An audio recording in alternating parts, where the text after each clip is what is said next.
얼마 전 통계청은 우리나라 출생아 수가 역대 최저, 특히 전남 농어촌의 인구 절벽 상황은 심각한데요. 지자체마다 출산 장려금 등 다양한 대책을 내놓고 있지만 뾰족한 성과로 이어지지 못하고 있습니다. 조희연 기자가 보도합니다. 올해 전남 지역의 합계 출산율은 1.466명으로 전국 평균 1.172명에 크게 웃돌고 있습니다. 행정도시인 세종시를 제외하면 전국에서 가장 높은 수치입니다.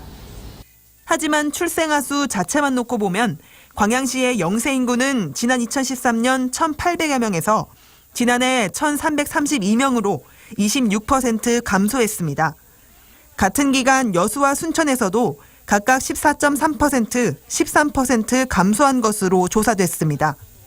상황이 이렇다 보니 각 자치단체마다 출산율을 늘리기 위해 지난해 출산 지원 정책을 대폭 개정했습니다.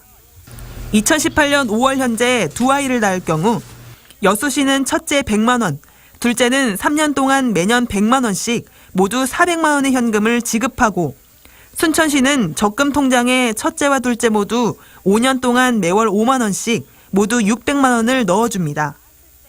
광양시는 아이당 500만 원씩 모두 1,000만 원의 현금을 지원합니다.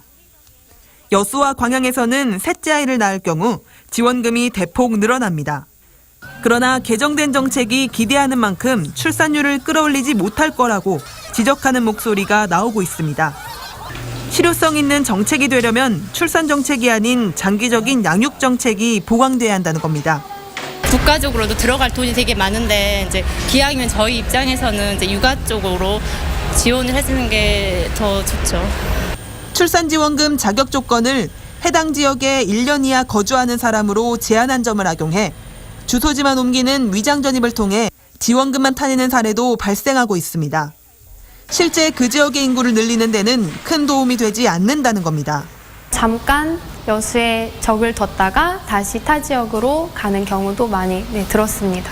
아이를 낳았을 때 잠시만 지원을 하는 것이 아니라 쭉 길게 이제 장기적인 정책이 이루어지면 더 좋지 않을까라고 생각합니다. 지금의 추세라면 전남 대부분 지역이 30년 안에 초고령화 사회가 될 거라는 관측이 나오고 있습니다. 더 늦기 전에 지자체의 깊이 있는 고민이 필요한 시점입니다. MBC 뉴스 조희원입니다.